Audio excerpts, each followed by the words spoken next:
नमस्कार, आप देख रहे हैं सुप्रभात झारखंड और मैं हूं आपके साथ सुकन्या सिंह। गुमला में बारिश से जहां किसानों के चेहरे खिल उठे हैं, वहीं जारी प्रखंड के कई गांवों में बारिश से भारी तबाही मची है। भारी बारिश से कई नदियां उफान पर है। ऐसे में कई बच्चों को नदी के पानी में नहाने के नाम पर मस्ती करते देखा जा रहा है। इसके चलते कभी भी बड़ा हादसा हो सकता है। इन तस्वीरों में देखा जा सकता है कि कैसे छोटे छोटे बच्चे मौत को चुनौती दे रहे हैं।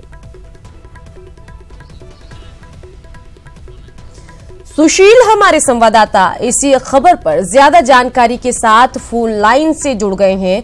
सुशील, यहां पर गुमला में बारिश खूब हो रही है और इन सब के बीच कुछ गांव की तस्वीर हम यहां दिखा रहे हैं, जहां बारिश के पानी में बच्चे अपनी जान हथेली पर डालकर मस्ती कर रहे हैं। कोई रोकने वाला नहीं दिख रहा है। क्या कुछ स्थिति है, बताइए। तो कहने में आपको स्पष्ट बता दूं कि ये वो प्रखंड है जो परमवीर अलवट टेक्का के नाम पर बनाया गया जारी प्रखंड है। और इस इलाके में कई ऐसे गांव हैं, जी कोकीडी गांव हो गया, गढ़वा हो गया, असरो पुंडी गांव हो गया। इन इलाकों में जो स्कूल है, उन स्कूल में जाने के लिए बच्चों को 10 से 15 किलोमीटर के रास्ते से होकर जाना पड़ता है। लेकिन बच्चे उसको छोड़कर खतरों के बीच से नदियों के माध्यम से जाते हैं, जो नदियों में आप देख रहे हैं। और यही वो नदी है जहां पर नदियां काफी उफान पे है। और बच्चे लापरवाही इतनी यहाँ पर देखने को मिलती है कि बच्चे जब स्कूल से लौटते हैं तो नदियों में पूरा मस्ती करते हैं। लेकिन आपको नदियों की स्थिति को देखकर स्पष्ट समझा जा सकता है कि नदियां पूरी उफान पर है, कभी भी कोई बड़ा हादसा हो सकता है। और सबसे बड़ी बात है सुकन्या की इनके साथ कोई गार्जियन मौजूद नहीं है, ना कोई बड़ा व्यक्ति मौजूद है।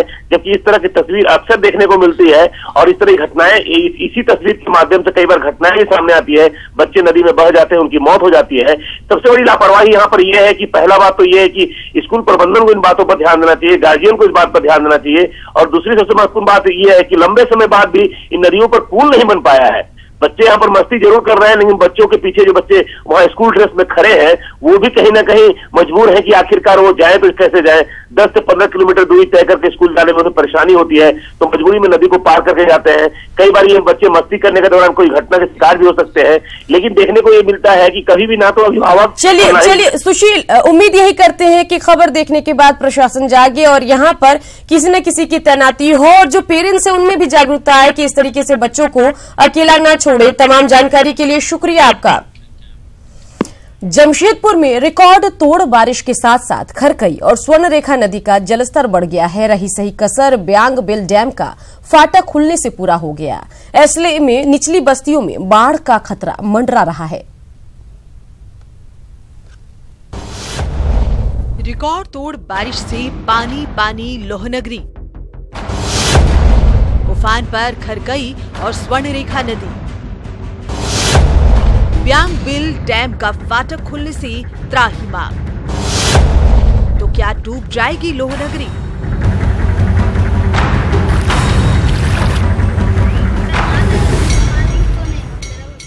इंद्रदेव की कृपा से खरकई और स्वर्णरेखा नदियां जैसे बौरा गई है।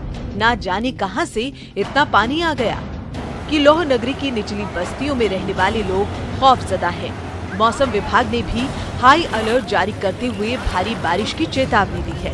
हालात को भांपते हुए पूर्वी सिंहभूम जिला प्रशासन ने एहतियातन तटीय इलाकों में रहने वाले लोगों को बस्ती खाली करने के निर्देश दिए हैं। जो भी उसमें स्टेक होल्डर्स हैं, हम लोग सबको अलर्ट कर दिए हैं। अभी जो 2 दिन से बारिश हो रही है उस पर हम लोग कंटिन्यूअस नज़र रखे हुए हैं। जहाँ पर भी अगर सूचना मिल रही है कि हाँ पानी ज़्यादा लेवल हो रहा है तो वहाँ पे हम लोग अप्रोप्रिएट एक्शन लेंगे। दरअसल जमशेदपुर और आसपास के इलाकों में 48 घंटे के भीतर रिकॉर्ड तोड़ बारिश हुई। ऐसे में खरकई और स्वर्णरेखा जैसी नदियों का जलस्तर काफी बढ़ गया है। साथ ही ओडिशा के ब्यांग बिल डैम का एक फाटक भी खोल दिया गया। इससे आने वाले समय में खरकई और स्वर्णरेखा का जलस्तर और बढ़ सकता है। ऐसे में नदियों के तट पर बसी कई बस्तियों में एक बार फिर बाढ़ का खतरा मंडरा रहा है। आप देख सकते हैं कि जलस्तर काफ़ी बढ़ चुका है। वहीं उड़ीसा के जो डैम है उससे एक फाटक खोला गया था, जो कि इन स्वर्णरेखा और खरकई नदी में पानी आया है और जो खतरे निशान से सिर्फ 1 डिग्री नीचे ही पानी पहुंच चुका है। मगर आपको बता दूं कि जो राहत की बात ये है कि चौथा दिन जो आज का था वो कहीं ना कहीं बारिश नहीं होने से लोगों में खुशी है। और जो बारिश नहीं होने से अभी फ़िलहाल नदी का सामान्य रूप है, मगर जिला प्रशासन ने बस्ती के जो नदी किनारे जो बस्तियाँ हैं उनमें हाई अलर्ट जारी कर दिया है, क्योंकि बारिश होते साथ ही चांडिल डैम का फाटक खोला जाएगा और चांडिल डैम का फाटक खोलते ही स्वर्णरेखा और खरकाई नदी में बाढ़ की स्थिति हो जाती है। और जो इस नदी में पानी बढ़ता है उससे जमशेदपुर शहर के बगबेड़ा, मानगो, कदमा समेत कई बस्तियों में पानी घुस जाता है, जिससे लोगों में काफ़ी परेशानी का सामना करना पड़ता है। फिलहाल जिला प्रशासन ने अपना पुख्ता इंतजाम कर चुके हैं अब, मगर कहीं ना कहीं अभी भी जो नदी के किनारे बस्तियां हैं उन लोगों में बाढ़ का खतरा लगा हुआ है। न्यूज़ 18 के लिए जमशेदपुर से आशीष कुमार तिवारी। रांची के राजकुमार माही एक बार फिर झारखंड के सबसे बड़े टैक्स पेयर साबित हुए हैं। उन्होंने इस साल 12 करोड़ से ज्यादा टैक्स भरा है। रिपोर्ट देखिए। रांची के राजकुमार का एक और मास्टर स्ट्रोक। झारखंड के सबसे बड़े आयकर दाता बने माही। 12 करोड़ से ज्यादा इनकम टैक्स किया अदा। लगातार कई साल से नंबर 1 है माही। 115 PPE। टैक्स चुराने वालों को रांची के राजकुमार महेंद्र सिंह धोनी से सीख लेने की जरूरत है। वो इस साल भी झारखंड के सबसे बड़े इनकम टैक्स पेयर बने हैं। पिछले कई साल से ये रिकॉर्ड उनके नाम ही रहा है। व्यक्तिगत श्रेणी में उन्होंने इस साल 12 करोड़ 17 लाख रुपए का इनकम टैक्स जमा किया। बीते साल उन्होंने 10.93 करोड़ का टैक्स जमा किया था।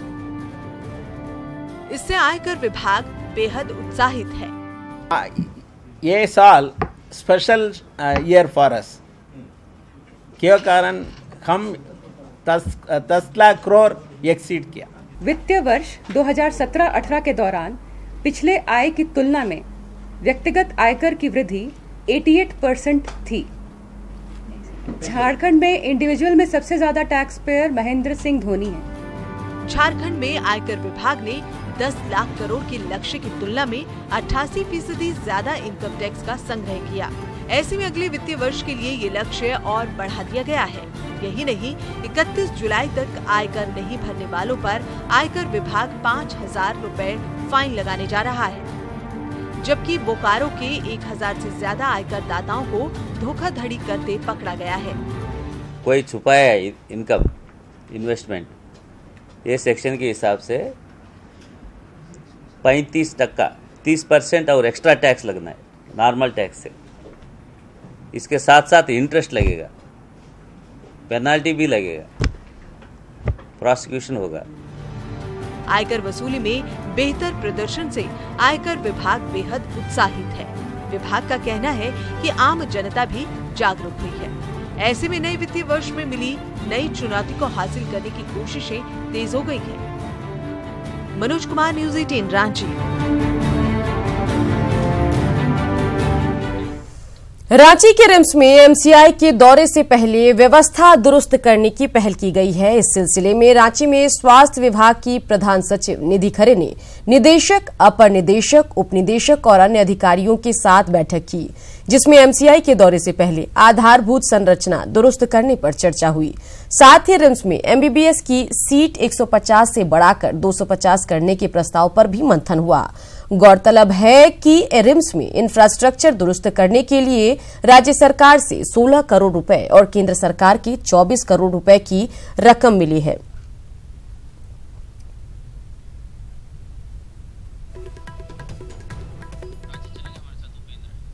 चलिए सीधा रुख करते हैं रांची का, जहां से हमारे संवाददाता उपेंद्र हमारे साथ जुड़ गए हैं।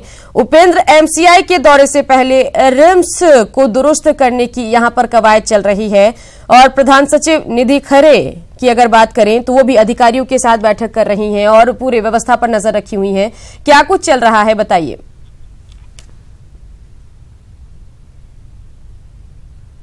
देखिए सुकन्या, सबसे बड़ी बात यह है कि राज्य में स्वास्थ्य सेवाओं को दुरुस्त करने के लिए लगातार प्रयास हो रहे हैं और सबसे बड़ा जो मेडिकल संस्थान है रिम्स, वहां पे 100 MBBS की जो सीट है उसको बढ़ाने की ओर रिम्स आगे बढ़ रहा है। पहले केंद्र से इसके लिए सहमति मिली है और उसके बाद कल विभाग की प्रधान सचिव निधि खरे ने एक विशेष बैठक की है और उसके बाद 16 करोड़ की राशि रिम्स को दी है।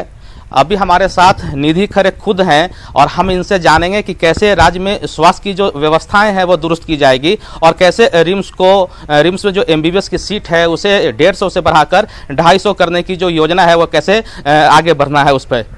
मैडम ये बताइएगा कि कैसे ये जो सीट बढ़ने की बात है कैसे कुछ होगा और कब से जो छात्र हैं यहाँ के उनको लाभ मिलेगा इससे? देखिए, हमारे राज्य में डॉक्टर्स की हमेशा कमी रही है और जब तक हम लोग अपने मेडिकल कॉलेजेस में सीट नहीं बढ़ाएंगे तब तक वास्तव में हम अपने जो समस्याएं हैं उनका हम समाधान नहीं कर सकेंगे। इसी को देखते हुए रिम्स में 150 से बढ़ा करके 250 सीटों को लाने के लिए प्रयास किया गया था और अब केंद्र सरकार ने उसको सहमति भी दे दी है। MCI इंस्पेक्ट करेगी कि क्या वास्तव में हम 250 छात्रों की क्षमता रखते हैं कि नहीं। तो इसके लिए एक तो जो मानव संसाधन हैं उन्हें बढ़ाना होगा, साथ ही साथ जो आधारभूत संरचनाएं हैं उनको भी बढ़ाना होगा। भारत सरकार ने अपने शेयर का 24 करोड़ रुपए रिम्स को दिया है, स्टेट को 16 करोड़ देना था, तो वो कल की बैठक में हम लोगों ने निर्णय लिया कि हम इन्हें देंगे। साथ ही ये भी निर्णय लिया गया कि कितने और मानव संसाधन की आवश्यकता होगी, यानी कि कितनी फैकल्टी बढ़ानी होगी, कितने टेक्नीशियंस, पैरामेडिकल स्टाफ, नर्सेज, इन सब को भी जो अलग अलग स्तर पे जो रिक्वायरमेंट है वो हम पूरी करेंगे ताकि MCI जब इंस्पेक्शन के लिए आए तो हमें उसका एक ग्रीन सिग्नल मिले और अगले एकेडमिक ईयर से हम 250 छात्रों का नामांकन ले सकें। मैडम, अभी MGM जा रही हैं, निकलना है जमशेदपुर, MGM के लिए विशेष रूप से जा रही हैं, क्या कुछ खास है उसमें? देखिए, आपको याद होगा कि MCI ने अपने इंस्पेक्शन में ये कहा था कि हमारी सीटें, उन्होंने कुछ आपत्तियों को लेकर के उन्होंने सीटें घटा दी थी। हम सरकार की ओर से हम सभी लोगों को इस बात का बड़ा आघात हुआ कि एक तरफ हम इसे सीटें बढ़ा रहे हैं, हम लोगों ने अपनी बातें रखी और एक अंडरटेकिंग मैंने दी है सुप्रीम कोर्ट में, उसी को ध्यान में रखते हुए अब तक हम लोगों ने बहुत काम किया है। मैं अब देखने जा रही हूँ कि और कितना काम बाकी है ताकि वहाँ पर भी जब MCI का इंस्पेक्शन हो तो हम पूरी तरह से खरे उतरें। मैडम, एक पेरीफेरी की बात है, जो रिम्स में बर्डन है उसके बारे में कहा जाता है, डॉक्टर्स कहते हैं कि जो जिला है, प्रखंड है या फिर सामुदायिक स्वास्थ्य केंद्र है वहाँ पे समस्याएं हैं जिसके चलते सर्दी खांसी जैसे बीमारियों के रोगी भी आ जाते हैं रिम्स में, तो उस पर कोई विशेष नज़र है आपकी? देखिए, ये बहुत ही अच्छी बात है कि हम सभी लोगों को आज डिस्ट्रिक्ट हॉस्पिटल को सुदृढ़ करने का मौका मिल रहा है। आप देख रहे हैं कि डिस्ट्रिक्ट हॉस्पिटल में अब हम लोग ब्लड बैंक की सुविधा दे रहे हैं, हम लोग डायलिसिस की सुविधा दे रहे हैं, जो स्पेशलिस्ट डॉक्टर्स हैं हम ज़्यादा से ज़्यादा कोशिश कर रहे हैं कि डिस्ट्रिक्ट हॉस्पिटल को स्ट्रेंथन करें ताकि रिम्स जैसे या MGM में भी सारी की सारी भीड़ वहाँ नहीं आए। तो ये व्यवस्था हम बहुत तेज़ी से अपने डिस्ट्रिक्ट हॉस्पिटल्स में कर रहे हैं, वहाँ पर भी ICU वगैरह की व्यवस्था कर रहे हैं। इन सभी से मुझे उम्मीद है कि जो अनावश्यक भीड़ है वो काफ़ी हद तक कम होगी। और रिम्स में तो आप देख रहे हैं सदर अस्पताल जब से अब हम लोगों ने उसको 250 बेड का कर दिया है, तो इससे धीरे धीरे करके रिम्स में जो इस तरह का लोड था वो काफ़ी हद तक ख़त्म होगा। प्राइमरी जो केयर है वो सदर हॉस्पिटल ही लेगा। मैडम, अंतिम सवाल, कल एक महत्वपूर्ण फैसला और भी हुआ है, कॉर्निया ट्रांसप्लांट की ओर भी झारखंड बढ़ा है, तो ये जो अंधापन के शिकार लोग हैं उसके लिए काफ़ी फायदेमंद होगा, तो इसके लिए क्या कुछ फैसला कल आपने लिया है? कल हमने रिम्स को जो कॉर्नियल ट्रांसप्लांट के लिए यानी आई बैंक के लिए उनको लाइसेंस दिया है 5 साल के लिए, और इस दरमियान उनके पास सारे इक्विपमेंट्स आ गए हैं। जो टेक्नीशियंस का अभाव था वो भी मैंने उपलब्ध करा दिया है। डॉक्टर्स हमारे ट्रेंड हैं। हम किसी भी समय अच्छी आपको खबर दे सकते हैं कि हमारा पहला कॉर्नियल ग्राफ्ट जो है सफलतापूर्वक रिम्स में कब होता है। हमारा टारगेट है, रिम्स के डॉक्टर्स ने खुद ही कहा कि हम 100 कॉर्नियल ट्रांसप्लांट इस वित्तीय वर्ष में करेंगे। बिल्कुल 100 कॉर्नियल ट्रांसप्लांट की ओर झारखंड का रिम्स बढ़ रहा है और आने वाले दिनों में जो अंधापन के शिकार हैं उनके लिए ये सबसे बड़ी खबर होगी। जी सुकन्या। जी उपेंद्र, तमाम जानकारी के लिए आपका शुक्रिया। तो रिम्स में स्वास्थ्य व्यवस्थाएं दुरुस्त करने के लिए सीनियर डॉक्टरों की बैठक हुई, जिसमें डॉक्टर्स एसोसिएशन के सचिव ने साफ शब्दों में कहा कि हर कोई रिम्स की व्यवस्था सुधारना चाहता है, लेकिन सरकार को भी रिम्स में सुविधाएं बढ़ानी चाहिए। वहीं स्वास्थ्य विभाग की प्रधान सचिव निधि खरे ने साफ शब्दों में कहा कि लोक निधि से जो वेतन पाते हैं उन्हें जनता के प्रति समर्पित रहना ही होगा, साथ ही सभी को अनुशासन में रहना होगा। रूल के हिसाब से देखें तो गजेटेड ऑफिसर को अटेंडेंस नहीं बनाना है, फिर भी हम लोग अटेंडेंस बनाते हैं, चाहे वो रजिस्टर में बनाएं चाहे बायोमेट्रिक में बनाएं। तीसरा है, एक अभी रोस्टर के लिए नया फॉर्मेट डायरेक्टर साहब के यहाँ से दिया गया है, जो हम डॉक्टरों के हिसाब से सही नहीं है, क्योंकि कहीं पर फैकल्टी 2 हैं, कहीं पर 3 हैं, कहीं 5 हैं, कहीं 7 हैं। अगर हमारे यहाँ आदमी कम हैं, 2 ही हैं, तो उनको हम 5 जगह कैसे ड्यूटी बांट सकते हैं। तो according to strength, according to need of the department roster बनता है, न कि यूनिफॉर्म रोस्टर बन सकता है, ये संभव नहीं है। सभी सरकारी कर्मचारियों को जो उनका अनुशासन है उसको निश्चित रूप से उसका पालन करना चाहिए और हम सभी लोग जो कि पब्लिक कंटिजेंसी से अपना वेतन पाते हैं, हमें ये याद रखना चाहिए कि हम पब्लिक के प्रति पूरी तरह से उत्तरदायी हैं। मैं सिर्फ वहाँ जो हो रहा है, एक ऑटोनॉमस ऑर्गेनाइजेशन है, डायरेक्टर रिम्स इसको देखेंगे उनके क्या ग्रीवांसेस हैं। पाकुड़ में तबाही का सामान बरामद किया गया है। पाकुड़ पुलिस ने बंगाल से लाए जा रहे 10,000 से ज्यादा जिलेटिन और 3,000 से ज्यादा डेटोनेटर बरामद किया। साथ ही महरूल शेख और सलाम शेख नामक 2 अवैध धंधेबाज को गिरफ्तार किया। विस्फोटकों को पत्थर खदान में खपाने की तैयारी थी। इनके नक्सलियों से संबंधों की भी जांच हो रही है। वेस्ट बंगाल से लाया गया था विस्फोटक पदार्थ, उसको हिरनपुर थाना क्षेत्र से पकड़ा गया था। उसमें भी काफी भारी मात्रा में उसमें विस्फोटक हम लोग बरामद किए थे। इसमें पूरे जो अन्य जो बड़े अपराधकर्मी हैं, जो बड़े सप्लायर हैं, जो इस तरह के अवैध जो विस्फोटक पदार्थ सप्लाई कर रहे हैं और पाकुड़ में इस तरह से अवैध जो कारोबार कर रहे हैं, उन पर हम लोग कड़ी नजर रखे हुए हैं। लगातार हम लोग छापामारी कर रहे हैं और हमें सफलता मिल रही है। इस पूरे गोड्डा में अवैध प्रेम संबंध में महिला के प्रेमी ने उसकी पति की हत्या कर दी। ग्रामीणों का कहना है कि महिला का प्रेमी बार बार महिला को अपने साथ चलने को कहता था, पर वो इनकार कर देती थी। आखिरकार प्रेमी ने पति को ही रास्ते से हटाने की साजिश रच डाली और अपने दोस्तों के साथ मिलकर महिला के पति की हत्या कर दी। वारदात के बाद से आरोपी फरार है। ग्रामीणों द्वारा यह बताया गया कि और उसके परिजनों से बताया गया कि उसकी पत्नी का संबंध गांव के ही संतोष साथ से था और उन्हीं के द्वारा मेलजोल में आकर के हत्या कर दी गई है। और इसी के साथ इस बुलेटिन में इतना ही। मुझे दीजिए इजाजत। नमस्कार।